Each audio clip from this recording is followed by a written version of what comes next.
Bonjour à tous et à toutes. En ce début d'année, j'ai décidé de changer le format des vidéos comme vous pouvez le voir.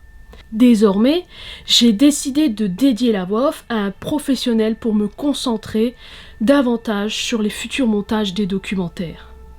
Pour ce premier changement, nous allons cette fois nous plonger au cœur d'une opération secrète italienne. Comme vous le savez, depuis le 31 octobre 1922, Benito Mussolini a pris le pouvoir en menant un putsch. À la tête de son mouvement fasciste, il va rester au pouvoir pendant 20 ans. Mais pendant son règne, il va créer des torpilles pour détruire les navires de ses adversaires. Ce n'est pas n'importe quelle torpille puisqu'il s'agit des torpilles humaines. Je vous invite donc à plonger dans cette histoire incroyable et à découvrir cette opération secrète dans l'Italie fasciste.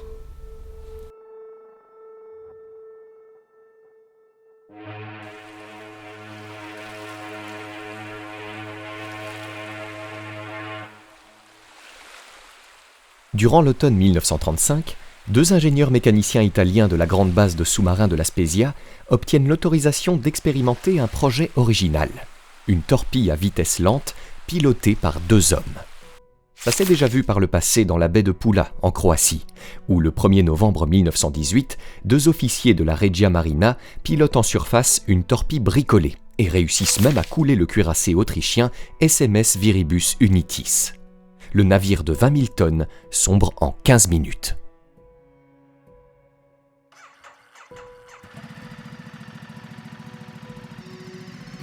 Le 10 juin 1940, Benito Mussolini déclare à son tour la guerre, après que son allié allemand ait envahi les Pays-Bas, la Belgique, le Luxembourg et la France un mois auparavant. L'invention de la torpille humaine devient folle. Le maiale, cochon en italien, comme le surnomment ses concepteurs, présente une torpille de 6,7 mètres de long et de 53 cm de diamètre, mue par deux hélices propulsées par un moteur électrique. Deux hommes grenouilles, qui sont revêtus d'une combinaison étanche de fort caoutchouc noir et d'un masque à visière qu'alimente un sac respiratoire des plus sommaires, chevauchent le maiale. Le premier conduit l'engin à l'aide d'un manche à balai qui ressemble à celui des avions. Devant lui, il y a un petit tableau de bord lumineux protégé par un pare-vague qui lui donne les indications d'une boussole, d'une montre, d'un manomètre de plongée et d'un ampèremètre. Derrière le pilote, un plongeur commande l'admission d'eau à la caisse de plongée. À l'arrière, une malle contient un scaphandre de rechange et divers outils coupants pour cisailler les filets anti-torpilles. Pour ce qui est de l'autonomie du maiale, elle est équivalente à une dizaine de miles, à une vitesse de croisière de 3 nœuds. La torpille est à peine immergée lors de l'approche contre un navire et on peut voir la tête des deux hommes dépasser de la surface de l'eau. Une fois que la torpille s'approche des flancs du navire, elle doit s'enfoncer lentement sous l'eau pour atteindre silencieusement le dessous de la coque. Le cône avant contient 250 kg d'explosifs qu'il suffit de détacher pour les placer sous la quille du navire ciblé. Ce ne sont pas des missions suicides, car l'équipage, une fois qu'il a amarré la partie explosive sous la quille de roulis, l'endroit qui se trouve juste en dessous de la quille, met en marche le mécanisme d'horlogerie qui fera exploser la charge. Les deux hommes continuent soit à piloter ce qui reste du maiale, soit fuient la zone à la nage. Voilà l'histoire de ces expérimentations qui ont toujours été menées avec succès. Mais au combat, cela peut être différent. Il y a aussi le barchino, un canot explosif fondé, lui sur la vitesse de 32 nœuds, qui a une autonomie de 5 heures et qui contient à l'avant 300 kg d'explosifs. Le pilote, qui est seul sur ce canot, doit s'éjecter au dernier moment grâce à un dispositif spécial. Dès son entrée en guerre, la Regia Marina crée une flottille spéciale, la Motoscafi Antisommergibili, MAS, ce qui veut dire engin automobile contre les sous-marins. La Decima Flottiglia MAS est placée sous le commandement du prince Valerio Borghese, un sous-marinier et fasciste convaincu. Il a toujours œuvré pour la création de nageurs de combat, d'où son surnom de Prince Grenouille. Au début de la guerre, il commande le sous-marin Chiré, qui a été modifié pour pouvoir transporter dans des conteneurs spéciaux 3 maiale. Seulement 25 officiers et sous-officiers composent la Decima MAS, mais l'équipe, qui est très bien entraînée, brûle d'en découdre et les opérations commencent aussitôt. Les premiers objectifs principaux sont Alexandrie, la grande rade britannique qui garde l'est de la Méditerranée, et Gibraltar, à l'extrême ouest. En 1940, 2 opérations ont lieu à Alexandrie, mais elles échouent, car les sous-marins porteurs des Mayalais sont coulés avant même d'avoir pu mettre à la mer leurs commandos. Fin septembre 1940, 3 Mayalais attaquent à Gibraltar, mais ils ne rencontrent, là non plus, aucun succès. Dans la nuit du 25 au 26 mars 1941, dans la baie de la Sude, en Crète, qui est défendue par les Britanniques, 6 vedettes explosives se lancent à pleine vitesse à l'assaut. À 5h15, le croiseur lourd HMS York est touché au centre par 2 Barkini. Un pétrolier grec s'enflamme et 3 cargos coulent. La DCA britannique ouvre le feu en pointant les canons vers le ciel, pensant que c'est une attaque aérienne. Le HMS York sera détruit quelques jours plus tard par les Stuka de la Luftwaffe. Cette première victoire de la Decima MAS est suivie d'un raid victorieux à Gibraltar le 20 septembre 1941. 3 Mayalais coulent 2 navires-citernes et un cargo. 5 autres raids de torpilles humaines contre Gibraltar auront lieu au cours de la guerre. Mais en cette année 1941, le prince Borghese, ravi de ses succès, souhaite frapper un grand coup. Le 3 décembre 1941, le sous-marin Chiré appareille de la Spezia avec 3 Mayalais à son bord, sous le commandement du lieutenant de vaisseau Luigi Durand della Penne, qui a déjà participé à plusieurs opérations précédentes. Après le désastre du raid des Swordfish sur Tarente, en novembre 1940, la flotte italienne a subi, le 28 mars 1941, une terrible défaite au cours d'un duel contre la Royal Navy au large du cap Matapan, duel au cours duquel le porte-avions a démontré sa supériorité. Les pertes sont lourdes. Un cuirassé flambant neuf, le Vittorio Veneto, est sévèrement endommagé. 3 croiseurs lourds et 2 destroyers sont coulés, sans oublier 2300 marins tués contre 3 du côté britannique. Le sort de la Regia Marina est scellé, mais l'intervention de l'Allemagne en Méditerranée change la donne. Le 10e Fliegerkorps, le 10e corps aérien, est transféré de Norvège en Sicile et entreprend d'attaquer les convois britanniques avec la coopération de l'aviation italienne. Déjà, le 10 janvier 1941, le HMS Illustrious a été attaqué et touché par 5 bombes. Seul son pont blindé l'a sauvé du naufrage. De nouveau attaqué par la Luftwaffe, il doit rallier les États-Unis pour de longues réparations. Ce même 10 janvier, un croiseur et un destroyer britanniques ont été coulés. Le porte-avions HMS Ark Royal de 22 000 tonnes est torpillé par un U-boat le 13 novembre 1941 et sombre le lendemain.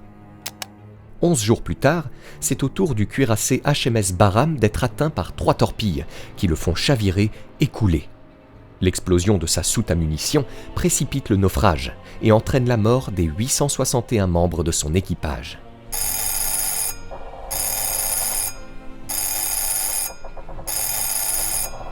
Le HMS Barham navigue en compagnie de 2 autres cuirassés, le HMS Queen Elizabeth et le HMS Valiant, au large de Tobruk.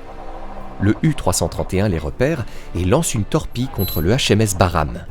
Le HMS Valiant fait feu contre le U-boat, qui refait surface. Le U-boat est si près que les canons ne visent pas juste. Le Valiant tente de les prôner, mais l'U-boat a pu replonger en passant sous la proue du cuirassé. Le U-331 s'en sort et réussit à revenir à sa base de Salamine. Après ces désastres, la flotte d'Alexandrie se trouve réduite, pour les vaisseaux de ligne, au HMS Valiant et Queen Elizabeth. Ordre est donné qu'ils restent à l'abri dans la rade d'Alexandrie. Ils seront protégés des filets anti-torpilles, la DCA et des forces anti-aériennes, qui sont prêtes à décoller face à une attaque. Mais ce que les Britanniques ne savent pas, c'est qu'une opération a été préparée dans le plus grand secret. Après avoir fait de nombreuses reconnaissances aériennes, les Italiens dressent avec précision le plan de mouillage de la flotte d'Alexandrie. Des améliorations sont apportées aux Mayalais. Leurs équipages embarquent secrètement sur le Chiré à l'île de Léros le 15 décembre, afin de conserver au mieux leurs conditions physiques sans éprouver les fatigues d'un long voyage en sous-marin.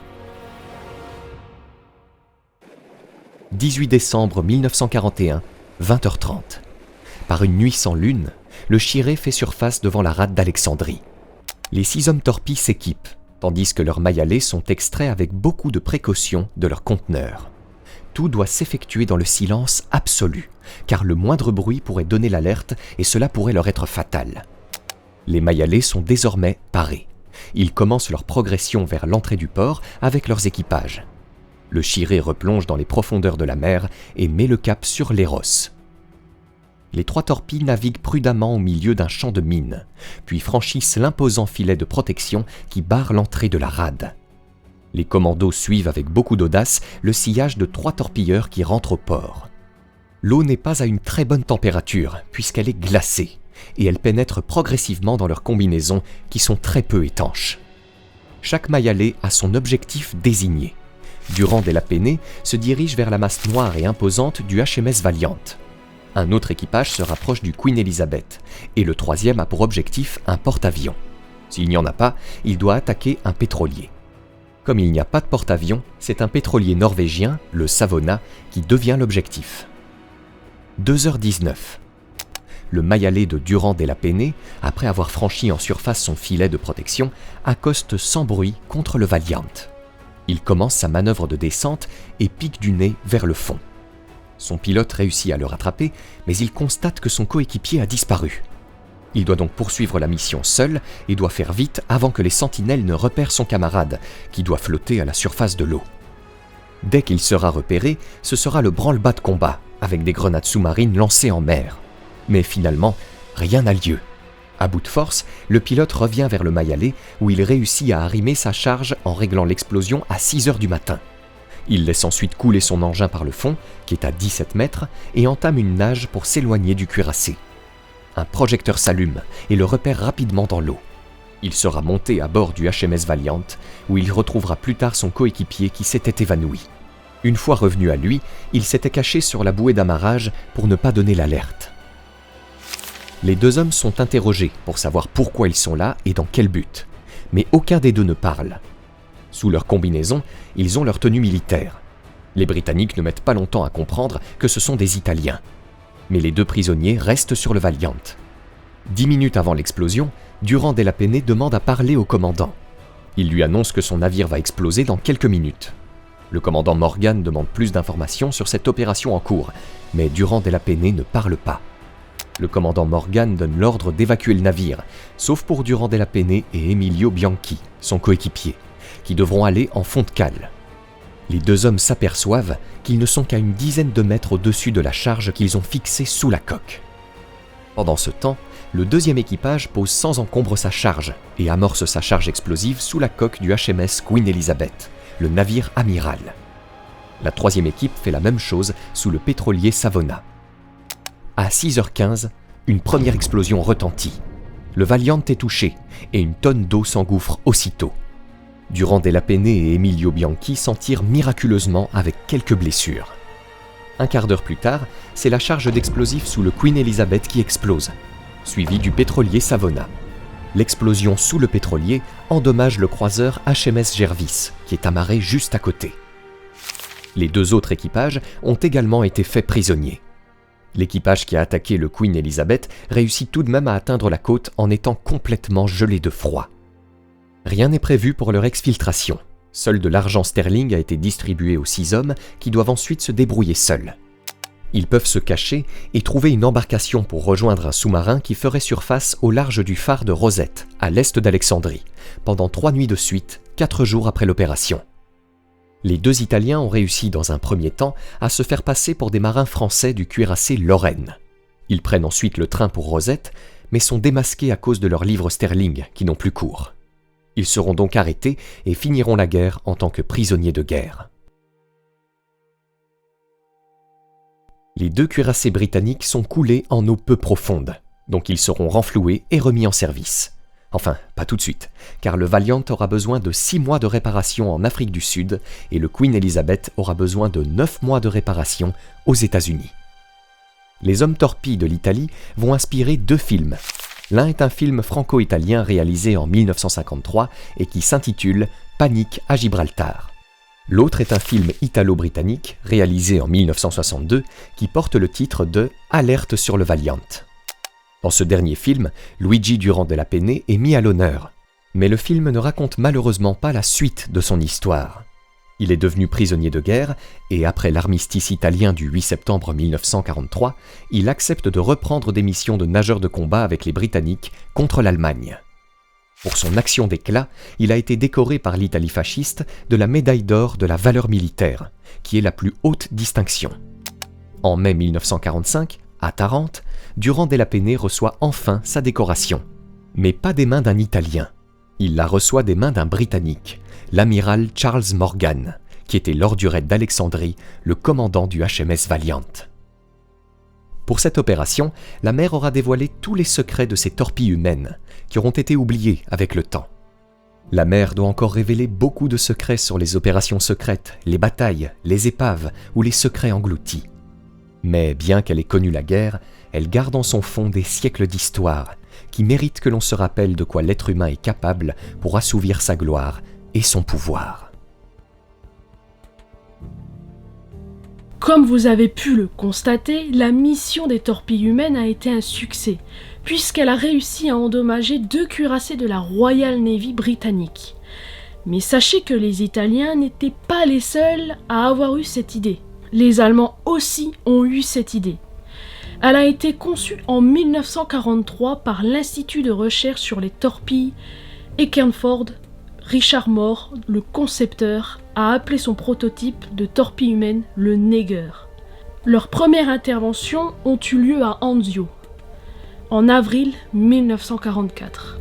Cette opération fut un véritable échec, puisque 17 unités lancées se sont perdues en route et le commandant de l'escadrille a péri à cause d'une intoxication au CO2. Malgré cet échec, ils seront déployés en Méditerranée pour faire le plus de dégâts possible contre la flotte alliée. Vous vous doutez bien que les Japonais, eux aussi, ont créé leur torpille humaine. En 1943, les Japonais souhaitent stopper l'avance des Alliés dans le Pacifique.